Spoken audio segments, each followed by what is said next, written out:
Знову винні попередники. Президент України Володимир Зеленський пожалівся на байдужість минулої влади до кримського питання. Таку думку він висловив на нараді з міністром закордонних справ Дмитром Кулебою. Обговорюючи створення Кримської платформи, президент Зеленський заявив, що він перший президент, який вирішив об'єднати світ навколо звільнення окупованого Криму. Ми не здаємо наших територій. Ця страшна помилка сталася не за нас, але нам її виправляти. Це дуже неправильно, що ніхто не думав про повернення Криму з 2014 року і до мого приходу до влади. Наклепом на попередників президент намагається прикрити власні невдачі, вважає заступник голови Меджлісу та нардеп від Європейської солідарності Ахтем Чийгоз. Він наголошує, що саме за президентства Петра Порошенка і була сформована міжнародна проукраїнська коаліція. А чинний президент і його оточення не розуміють, про що говорять. Це, м'яко кажучи, некоректно те, що він висловлювався по Криму. Це неповага до людей і до президента Порошенка, який багато чого зроблено за ці роки. Хто за тебе буде вирішувати твої проблеми, і в тому числі стосовно війни і окупованих територій, коли ти сам, як глава держави і твоє оточення, завжди непослідовний, м'яко кажучи. Тієї ж думки і заступник голови Меджлісу Ільмі Умєров. На його думку, саме за президентства Зеленського питання звільнення Криму стало другорядним, а Кримський майданчик розробляли у Меджлісі значно раніше. Нехай спочатку подивиться на себе. За ці 2 роки він уникав кримського питання всюди, де міг. На перемовинах питання кримських політв'язнів навіть не піднімалося, а на зустрічі в Парижі про Крим не говорили. Він разом з урядом намагається створити Кримську платформу, а ми про перемовний майданчик говоримо давно. Хай приписує це собі. Заявляти після цього, що нічого не робили, неправильно. Президент Зеленський не починав з чистого аркуша. Багато роботи було зроблено до нього, наголошує керівник Кримсько-татарського ресурсного центру Ескендер Барієв. Документування злочинів окупантів, виступи на міжнародному рівні та створення кола друзів України – цим і раніше займалися урядовці та правозахисники. Тому треба продовжувати спільну роботу. Если все мы не будем пересматривать этот подход, то я не исключаю, что в будущем придет еще какой-то политик и станет снова заявлять, что вот он появился, и, соответственно, он выходит с новыми идеями и с новыми какими-то программами. Хотя должна быть преемственность и анализ. В противном случае в Украине будет вечная проблема ниоткуда в никуда. Замість пошуку винних, президенту варто мати реальний план звільнення Криму. На думку ветерана та офіцера батальйону «Аскер» Євгена Яранцева, верховний головнокомандувач мав би очолити воєнне звільнення Криму. Крымская платформа должна строиться на базе танка Т-72.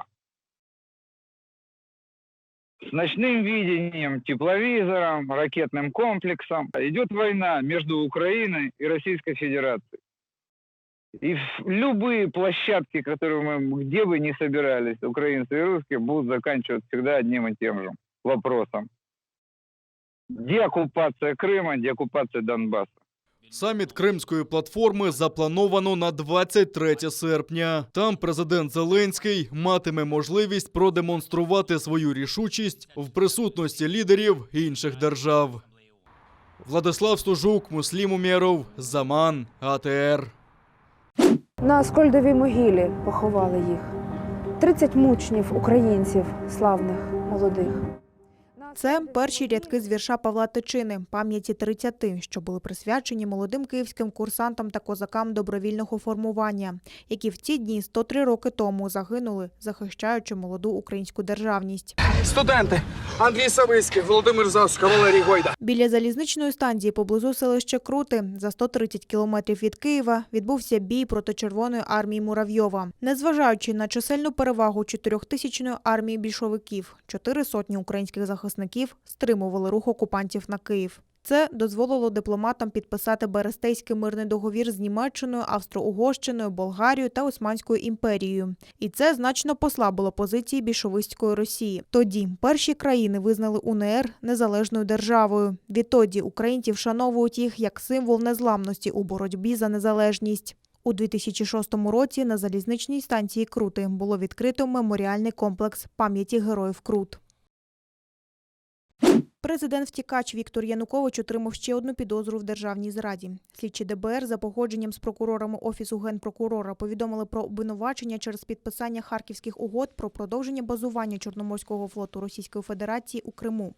Свій підпис під тією угодою Янукович поставив 21 квітня 2010 року. За перебування Чорноморського флоту Російської Федерації у Криму до 2035 року Росія обіцяла знижку на газ. Таким чином, вважають у Генпрокуратурі, Янукович штучно створив умови до збільшення чисельності російських військ на території України. До того ж, угода, а також укладені контракти на її виконання між Нафтогазом України та Газпром не надавали жодного зниження ціни на природній газ, а навпаки, перед підписанням документів ціна для України була штучно завищена удвічі. Зокрема, Янукович підозрюється в тому, що діючи за попередньою змовою з вищими посадовими особами Російської Федерації в порушення вимог Конституції України та Закону України про міжнародні договори України на шкоду суверенітетові, територіальній цілісності та недоторканності, обороноздатності, державній та економічній безпеці України надав іноземній державі Російській Федерації та її представнику президенту Російської Федерації Дмитру Медведєву допомогу у проведенні підривної діяльності проти України. За час пандемії більше мільйона українців побороли коронавірус. В Міністерстві охорони здоров'я звітують про 5181 нового пацієнта з COVID-19. Одужали вдвічі більше – 11310 людей. Ще 128 людей померли внаслідок хвороби. Найбільше нових інфікованих на Львівщині, Київщині, Вінниччині, Прикарпатті та в столиці. Міністр охорони здоров'я Максим Степанов нагадав, що вакцинація розпочнеться вже в лютому. На першому етапі вакцинуватимуть 367 тисяч українців, серед яких медики, працівники інтернатів, будинків для літніх людей та військові. В наступні 4 етапи препарат зможуть отримати всі бажаючі, наголосив Степанов. Політиків закликав не спекулювати на цій темі і наголосив, що препарати, які не пройшли заключений етап випробувань, допущені не будуть. А російський спутник в Україні ніхто не реєструватиме. Одна політична сила просто влаштувала якусь істерію з приводу реєстрації російської вакцини «Спутник В». Відразу можу сказати, можете істеріти ще дуже довго. Ніхто російську вакцину в країні реєструвати не буде. Ви просто в чергове хайпуєте намагаєтесь принаймні, на здоров'я людей, я ще раз наголошую на цьому. Вакцинація в країні почнеться вчасно. А в окупованому Криму 272 нові випадки COVID-19. Ще 13 людей померли внаслідок хвороби. На тлі зростання кількості інфікованих окупаційна влада звітує, що приборкала розповсюдження хвороби. А окупаційна віце-прем'єр Криму Олена Романовська доповіла, що вже більше 6 тисяч кримчан прищепили так званою російською вакциною. А ще 250 людей, на її думку, чекають повторний укол неперевіреним спутником. 2 українських військових поранені на Східному фронті. Неподалік Водяного, що на Приазов'ї, окупанти запустили квадрокоптер і скинули уламкову гранату ВОГ-17 над позицією Об'єднаних сил. Поранених бійців терміново доправили до шпиталя. Вони у задовільному стані, звітують у штабі операції. А вчора окупанти били по українським позиціям з важкої зброї. Неподалік Водяного, що на Приазов'ї, гатили мінометами 120-го калібру, гранатометів різних систем та кулеметів великого калібру. На околицях Катеринівки ворог відкрив відкривав вогонь з автоматичних ручних та протитанкових гранатометів. На всі 3 обстріли окупантів українські бійці відповідали вогнем. Водночас українська розвідка доповідає про нестачу бажаючих служити у війську окупантів. Кадровий дефіцит окупаційні адміністрації намагаються виправити пропагандою. Масово розсилають СМС-повідомлення з закликом йти на службу окупантам. А тим, хто хоче звільнитися, всіма силами намагаються утримати і навіть забирають документи.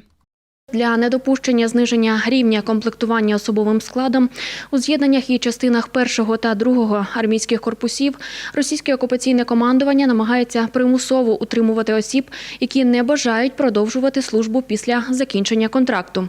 Зокрема, діє вказівка не видавати документи, що посвідчують особу, у тому числі уже оформлені російські паспорти, які зберігаються у штабах, з'єднаннях і частинах. Окупаційний очільник прикордонного управління ФСБ у Криму Сергій Станкевич госпіталізован з ускладненнями, викликаними COVID-19. Окупант лікувався у Керчі, але через дихальну недостатність його перевезли до Москви. Там Станкевича підключили до ШВЛ. Російський контрадмірал очолив прикордонне управління ФСБ Росії в окупованому Криму у жовтні 2018 року. Російське прикордонне управління ФСБ також працює на адмінмежі між материковою Україною та окупованим Кримом. Зокрема, вони затримують громадян України, які, на їхню думку, порушують російські правила перетину так званого кордону з окупованим Кримом. Спеціальна моніторингова місія ОБСЄ не може потрапити до окупованого Криму. Про це йдеться у заяві Європейського Союзу щодо агресії Росії проти України та незаконної окупації Криму, оголошеній на засіданні Постійної ради ОБСЄ. Російську Федерацію закликали забезпечити доступ місії до окупованого Криму. Раніше представник Російської Федерації при ОБСЄ Олександр Лукашевич виступив з критикою на адресу чинного голови ОБСЄ, глави МЗС Швеції Ан Лінде, через її заяву, що ОБСЄ в Україні веде непрямий моніторинг ситуації в окупованому Криму. Лукашевич пригрозив можливим непродовженням мандату спеціальної моніторингової місії ОБСЄ. За роки окупації Криму до російської армії незаконно призвали понад 28 тисяч жителів півострову. Про це в своєму звіті про ситуацію з дотриманням прав людини і міжнародного права в Криму повідомила Кримська правозахисна група. За їх даними, у 2020 році влада Російської Федерації провела в Криму 2 кампанії з призову мешканців Криму до армії Російської Федерації, а всього за період окупації було здійснено 12 незаконних мобілізацій. А це за міжнародним законодавством воєнний злочин. Окрім цього, окупаційна влада здійснює в Криму масштабну пропаганду служби в армії Російської Федерації, зокрема серед дітей. Їх навчають поводженню з вогнепальною зброєю, повідомляє Кримська правозахисна група. У 2020 році Кримська правозахисна група задокументувала 81 нову кримінальну справу за ухиляння від служби в Збройних силах Російської Федерації. Передану на розгляд до суддів Криму 15. За весь період окупації Кримська правозахисна група зафіксувала 163 таких справи. За 153 з них вже ухвалено вироки, ще 10 перебувають на стадії розгляду. 9 жителів окупованого Криму оштрафували за заклики в соціальних мережах виходити на акції протесту на підтримку Олексія Навального. Їх притягнули до адміністративної відповідальності за порушення встановленого порядку організації або проведення зборів, мітингу, демонстрації, ходи або пікетування. У Севастополі так званий суд виніс 12 постанов про призначення покарання за участь в акції на підтримку Навального. Негода у Севастополі. Вже майже добу закритий рейд, катери і паром зупинені. Сильний шторм навіть пошкодив плитку на 3 ділянках набережної Севастополя. Частину змило у море. Зараз її збирають водолази, щоб вмостити на місце. В окупованому Сімферополі з кранів тече каламутна вода. Окрім того, що її подають за графіком, інколи вона брудна та смердить аміаком. А інколи, як у студмістечку кримської столиці, нагадує горячий шоколад. Але не за смаком. Цього разу окупаційна влада пояснила її коричневий колір, нібито турбулентністю в водоводі.